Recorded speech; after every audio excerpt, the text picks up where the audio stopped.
Hey guys, welcome back to the channel. This is how to play fairy chess with bots in chess.com.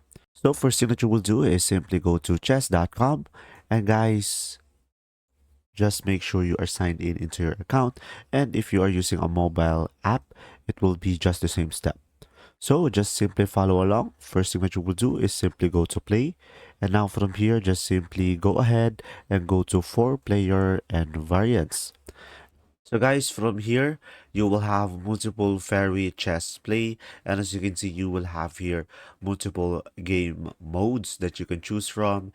And guys, down below, you should be able to see what the game mode is about. And as you can see, we have here an army of pawns await your command.